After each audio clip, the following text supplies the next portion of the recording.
എറണാകുളം ജില്ലയിലെ ആലുവയിലായിരുന്നു നാടിനെ നടുക്കിയ സംഭവം അരങ്ങേറിയത്. രാവിലെ 9:30 മണിയോടുകൂടി ആലുവയിലെ ജോസഫിന്റെ വീട്ടിൽ അയാളുടെ സഹോദരി ലിസി ഒരുങ്ങി തയ്യാറായി നിൽക്കുകയായിരുന്നു. 9:30 മണിയോടുകൂടി അവരുടെ സഹോദരി മേരി വീട്ടിലേക്ക് വരാമെന്നായിരുന്നു പറഞ്ഞിട്ടുള്ളത്. മേരിയുടെയും ലിസിയുടെയും അതുപോലെ ജോസഫിന്റെയും അമ്മ ആ വീട്ടിൽ സുഖമില്ലാതെ കിടക്കുകയാണ്. ജോസഫിന്റെ ഭാര്യയാകട്ടെ എന്തോ ചില അത്യാവശ്യ കാരണങ്ങളാൽ അവരുടെ വീട്ടിലേക്ക് പോയിരിക്കുകയാണ്. അവരില്ലാത്ത സമയത്ത് അമ്മയെ നോക്കുന്നതിനായാണ് മേരി വരാമെന്ന് പറഞ്ഞിട്ടുള്ളത്. മേരി എത്തിയിട്ട് വേണം ലിസിക്ക് അവിടെ നിന്നും പോകാൻ.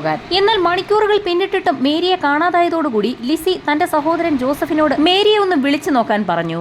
എന്നാൽ പലതവണ വിളിച്ചിട്ടും മേരി ഫോൺ എടുത്തില്ല. സമയം ഏകദേശം 2 മണിയായിട്ടും മേരിയെ കാണാതെ വന്നതോടുകൂടി മേരിയുടെ അയൽവാസിയും അവരുടെ ബന്ധു കൂടിയായ ജോസിനെ വിളിച്ച് വിവരങ്ങൾ പറഞ്ഞു. എന്നാൽ ജോസ് മേരിയെ അന്വേഷിച്ചവരുടെ വീട്ടിലെത്തിയപ്പോൾ വീട് അടച്ചിട്ട നിലയിലായിരുന്നു. പുറത്ത് അവരുടെ വാഹനവും കണ്ടില്ല. ഈ വിവരം ഉടൻ തന്നെ ജോസഫിനെ വിളിച്ചറിയിച്ചു.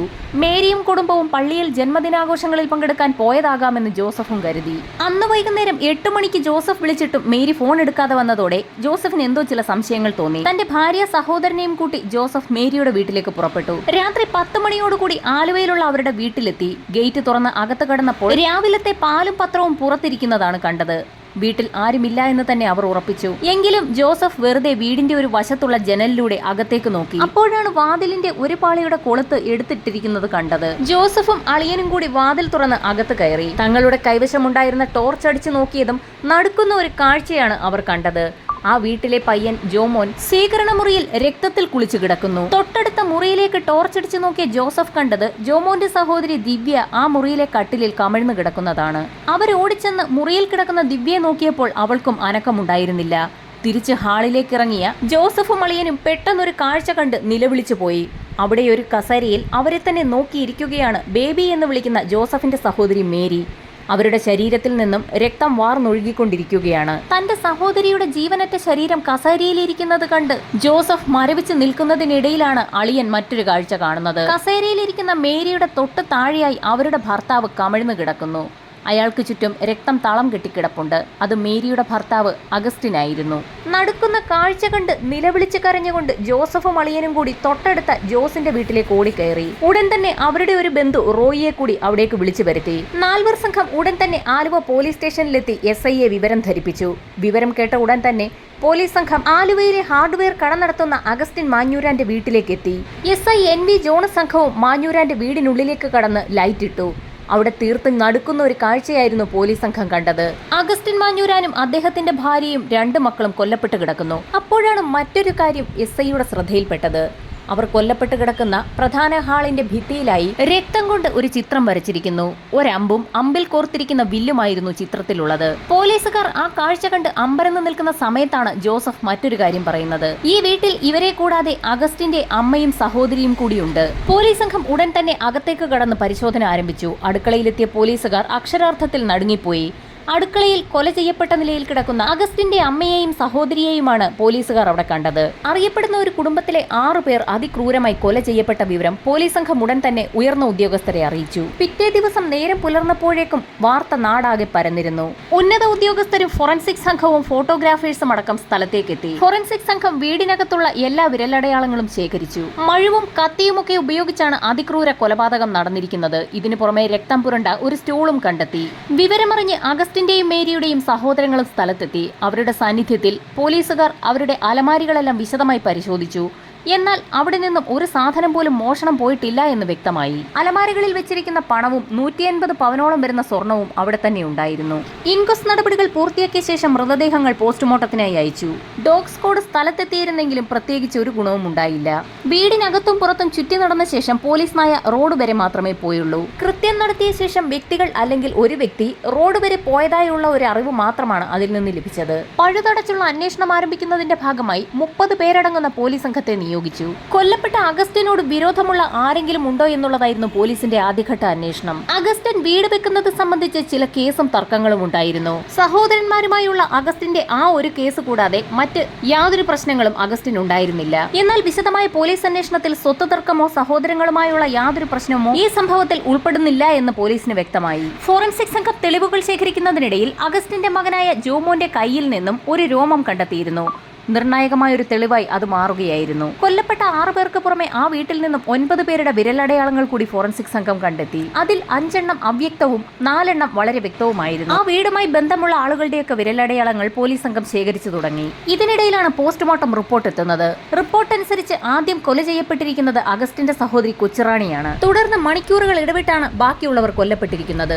കൊച്ചുറാണിയുടെ പോസ്റ്റ്മോർട്ടം റിപ്പോർട്ടിൽ നിന്നും മറ്റു ചില കാര്യങ്ങൾ കൂടി വ്യക്തമായിരുന്നു. മരിക്കുന്നതിന് തൊട്ടു മുൻപ് കൊച്ചുറാണി ഒരു സെക്സ്വൽ റിലേഷനിൽ ഏർപ്പെട്ടിരുന്നു. എന്നാൽ അതൊരിക്കലും ഒരു റേപ്പ് അല്ലായിരുന്നു. ഒരു പക്ഷേ അയാൾ തന്നെയാവാം കൊച്ചുറാണിയെ കൊലപ്പെടുത്തിയതെന്ന് പോലീസ് നിഗമനത്തിലെത്തി. വിരലടയാള പരിശോധന പുരോഗമിക്കുന്ന സാഹചര്യത്തിലാണ് ഒരു വിരലടയാളം അഗസ്റ്റിന്റെ ഒരു ബന്ധുവിന്റെ മകന്റേതാണെന്ന് കണ്ടെത്തിയത്. വ്യക്തമായ 4 വിരലടയാളങ്ങളിൽ ഒരെണ്ണമാണ് നിലവിൽ മാച്ച് ചെയ്ത് കിട്ടിയിരിക്കുന്നത്. കേസുമായി ബന്ധപ്പെട്ട് പ്രദേശവാസികളെയും ബന്ധുക്കളെയും അഗസ്റ്റിന്റെ ബിസിനസ്സുമായി ബന്ധപ്പെട്ടുള്ള ആളുകളെയും ഒക്കെ ചോദ്യം ചെയ്തു. ദിവസങ്ങൾ കഴിഞ്ഞിട്ടും പ്രതികളിലേക്ക് എത്താൻ കഴിയാത്ത സാഹചര്യത്തിൽ പോലീസിന്റെ പുറത്തുള്ള പ്രഷർ കൂടിക്കൂടി വന്നു. അങ്ങനെ അന്വേഷണം വഴിമുട്ടി നിൽക്കുന്ന സാഹചര്യത്തിൽ പ്രതികൾ അല്ലെങ്കിൽ പ്രതി കടന്നുപോയ വഴിയിലൂടെ ഒരു അന്വേഷണം നടത്താൻ പോലീസ് തീരുമാനിച്ചു.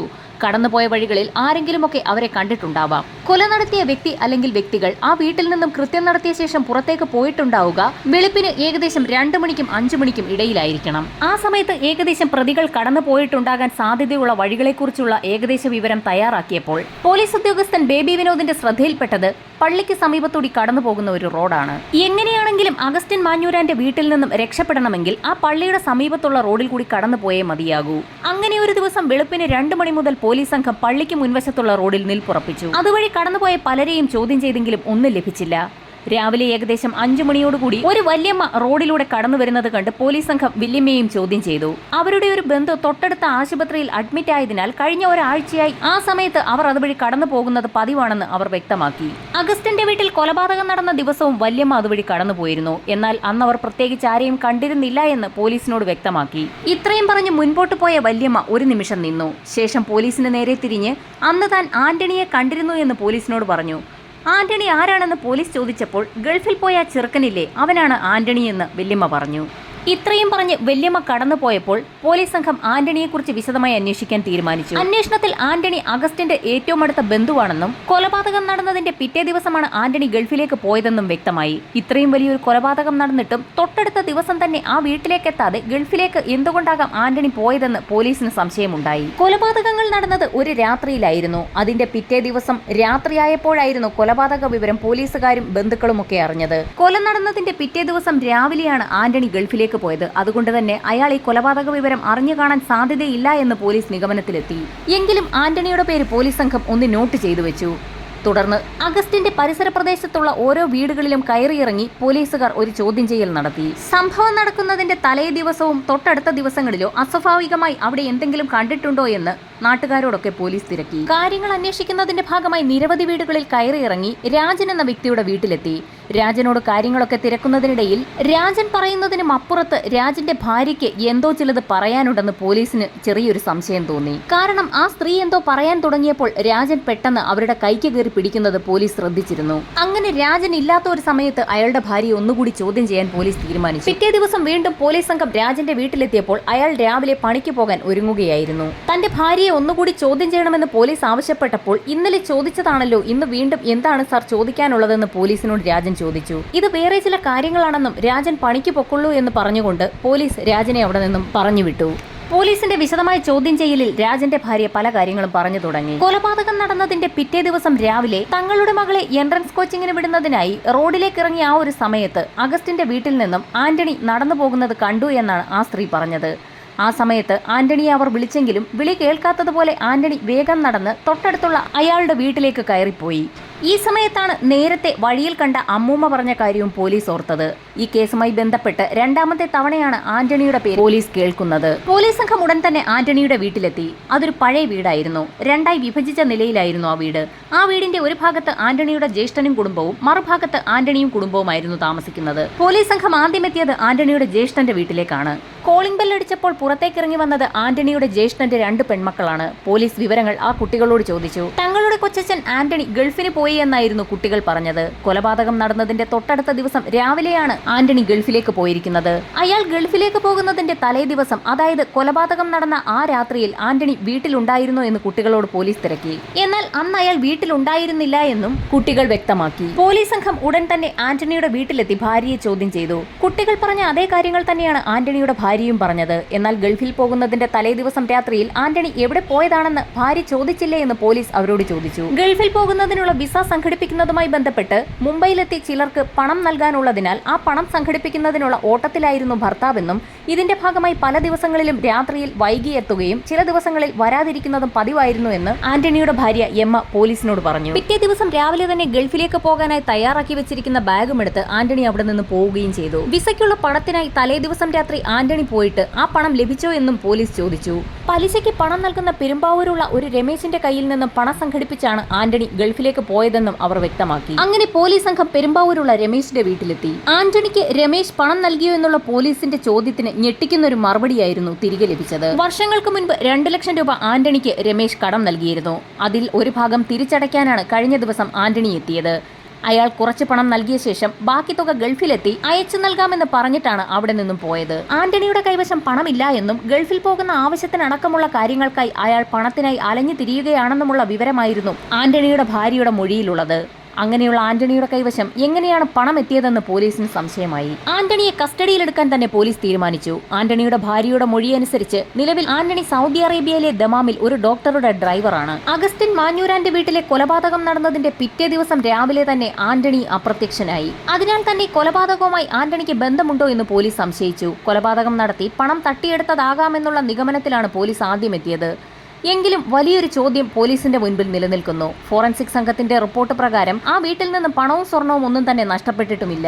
ആന്റണിയെക്കുറിച്ച് അന്വേഷിക്കാൻ പോലീസ് സംഘം ബോംബെയിലെത്തി. അവിടെ ഒരു വിസ ഏജന്റ് വഴിയാണ് ആന്റണി സൗദി അറേബ്യയിലേക്ക് പോയിരിക്കുന്നത്. തൃശൂരിൽ നിന്നും ട്രെയിൻ മാർഗമാണ് ആന്റണി ബോംബെയിലെത്തിയതെന്നും ഏജന്റിൽ നിന്നും പോലീസിന് വ്യക്തമായി. വിശദമായ അന്വേഷണത്തിൽ സംഭവം നടന്നതിന്റെ തൊട്ടടുത്ത ദിവസം രാവിലെ ബസ്സിൽ യാത്ര തിരിച്ച ആന്റണി തൃശൂരിലെത്തുകയും അവിടെ നിന്ന് ട്രെയിൻ മാർഗം ബോംബെയിലെത്തുകയും ചെയ്തു. ബോംബെയിലെത്തി ഏജന്റിന് പണം നൽകിയ ആന്റണി അവിടെ നിന്നും ദമാമിലേക്കും പോയി. അങ്ങനെ കാര്യങ്ങളെല്ലാം വ്യക്തമായ പോലീസ് സംഘം ആന്റണിയും ഭാര്യയും തമ്മിലുള്ള ഫോൺ സംഭാഷണങ്ങൾ നിരീക്ഷിക്കാൻ തീരുമാനിച്ചു. കോൾ റെക്കോർഡ് ചെയ്യാനുള്ള എല്ലാ സംവിധാനങ്ങളും പോലീസ് സ്റ്റേഷനിൽ ഒരുക്കിയ ശേഷം ആന്റണിയുടെ ഭാര്യ എമ്മയെ പോലീസ് സ്റ്റേഷനിലേക്ക് വിളിച്ചു വരുത്തി. ആഴ്ചയിൽ ഒരിക്കലാണ് ആന്റണി ഭാര്യയെ വിളിക്കാറുള്ളത്. പതിവ് പോലെ ആന്റണിയുടെ കോൾ എത്തി. പോലീസിന്റെ നിർദ്ദേശങ്ങൾക്കനുസരിച്ച് ആന്റണിയുടെ ഭാര്യ പോലീസ് വലയത്തിൽ ഇരുന്നു കൊണ്ട് തന്നെ ആന്റണിയോട് സംസാരിച്ചു തുടങ്ങി. നാട്ടിൽ ചില കാര്യങ്ങൾ ചെയ്തു തീർക്കാനുള്ളതിനാൽ ആന്റണി എത്രയും വേഗം നാട്ടിലേക്ക് എത്തണമെന്ന് ഭാര്യ പറഞ്ഞു. എന്നാൽ നോക്കട്ടെ, താൻ ഇപ്പോൾ ഇങ്ങോട്ട് വന്നതല്ലേ ഉള്ളൂ എന്നൊക്കെ ആന്റണി മറുപടി പറഞ്ഞു. കേസുമായി ബന്ധപ്പെടുത്താൻ കഴിയാവുന്ന യാതൊരു സംഭാഷണവും ആന്റണിയുടെ ഭാഗത്തു നിന്നും ഉണ്ടായില്ല. ആന്റണിയെ പിടികൂടാൻ ഒരു സംഘം പോലീസുകാർ ബോംബെ വഴി സൗദിയിലേക്ക് പോകാൻ ശ്രമിച്ചെങ്കിലും അത് നടന്നില്ല. സൗദി അറേബ്യയും ഇന്ത്യയും തമ്മിൽ കുറ്റവാളികളെ കൈമാറുന്ന ഒരു കരാർ നിലവിലില്ല. പിന്നെ ആകെയുള്ള ഒരു മാർഗം സൗദിയിൽ ആന്റണിയെ ജോലിക്ക് വെച്ചിരിക്കുന്ന ഡോക്ടർ മനസ്സറിഞ്ഞ് ആന്റണിയെ നാട്ടിലേക്ക് അയക്കണം. പോലീസ് സംഘം ഡോക്ടറോട് സംസാരിച്ചെങ്കിലും നാട്ടിൽ നടന്ന ക്രൈമുമായി ആന്റണിക്കുള്ള ബന്ധത്തെക്കുറിച്ചൊന്നും അയാളോട് പറഞ്ഞിരുന്നില്ല. വളരെ പാടുപെട്ടിട്ടായിരുന്നു ആന്റണിയെ പോലെ ഒരു ഡ്രൈവറെ ഡോക്ടർക്ക് ഒത്തുകിട്ടിയത്. അതിനാൽ തന്നെ അയാളെ നാട്ടിലേക്ക് അയക്കണമെങ്കിൽ 3 ലക്ഷം രൂപ തനിക്ക് നൽകണമെന്നും ഡോക്ടർ ആവശ്യപ്പെട്ടു. ഗത്യന്തരമില്ലാതെ പോലീസ് സംഘം നാട്ടിൽ നടന്ന കൊലപാതക പരമ്പരയുടെ മുഖ്യ സൂത്രധാരനായി ആന്റണിയെ സംശയിക്കുന്ന വിവരം ഡോക്ടറിനോട് പറഞ്ഞു. ഡോക്ടർ ആകെ അമ്പരന്നു. അയാളുടെ ഭയം ഗുണം ചെയ്തെന്ന് തന്നെ പറയാം. വൈകാതെ തന്നെ ടിക്കറ്റ് എടുത്ത് ആന്റണിയെ ബോംബെയിലേക്ക് അയച്ചു. ബോംബെ എയർപോർട്ടിൽ വന്നിറങ്ങിയ ആന്റണിയെ പോലീസ് സംഘം കൈയോടെ പൊക്കി.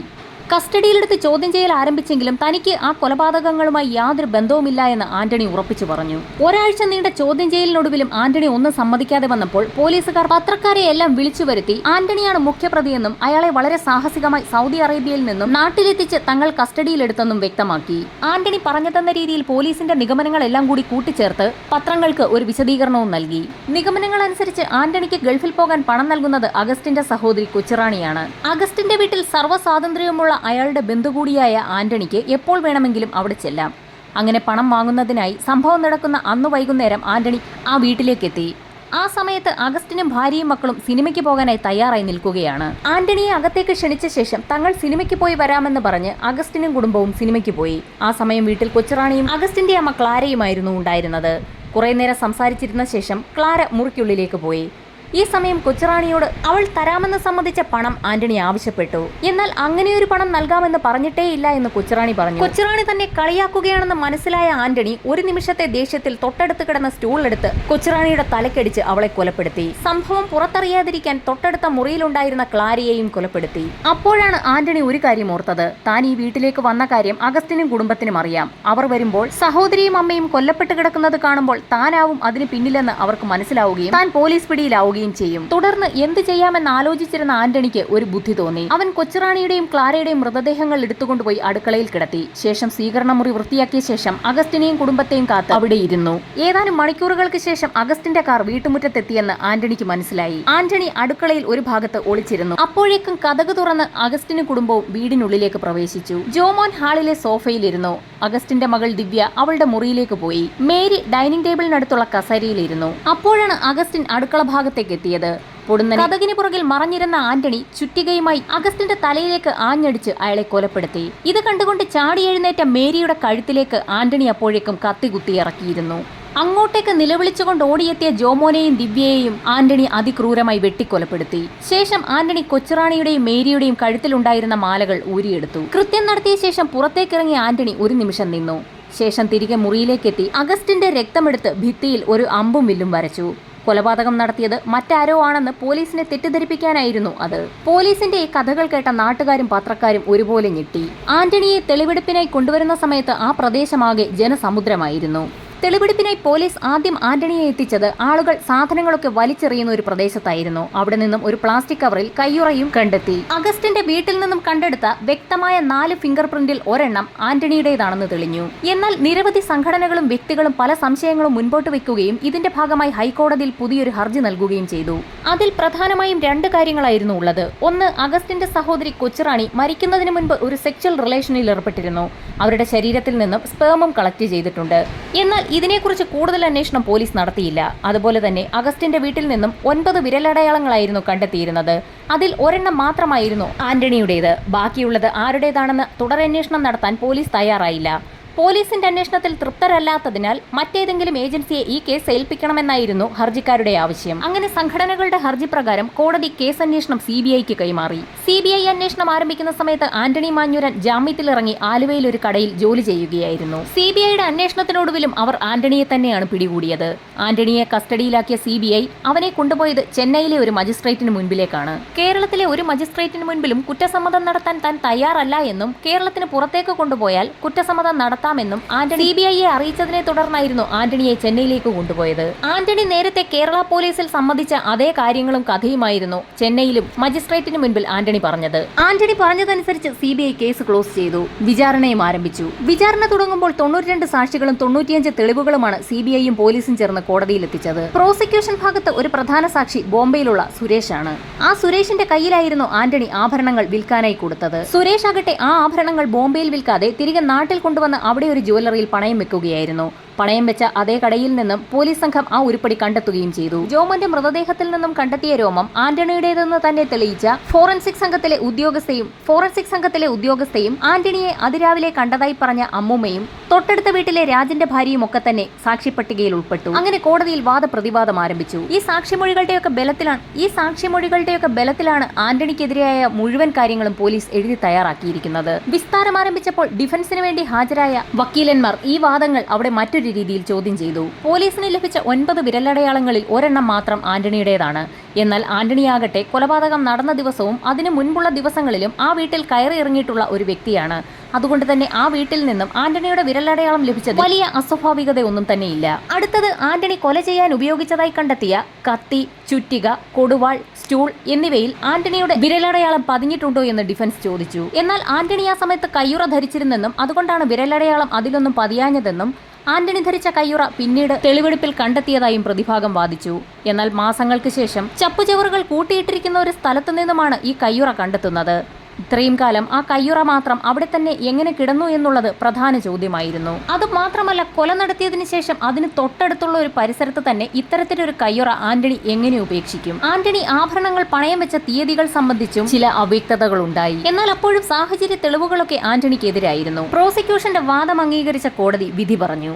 മനുഷ്യ മനസാക്ഷിയെ ഞെട്ടിക്കുന്ന കൊലപാതക പരമ്പരയാണ് ആന്റണി മാഞ്ഞൂരാൻ നടത്തിയിരിക്കുന്നത്. അങ്ങനെ ആന്റണിക്ക് വധശിക്ഷ വിധിച്ചു. സുപ്രീം കോടതി വരെ ആന്റണിയുടെ വധശിക്ഷ ശരിവെച്ചപ്പോൾ ആന്റണി മാഞ്ഞൂരാൻ രാഷ്ട്രപതിക്ക് ഒരു ദയാഹർജി സമർപ്പിച്ചു.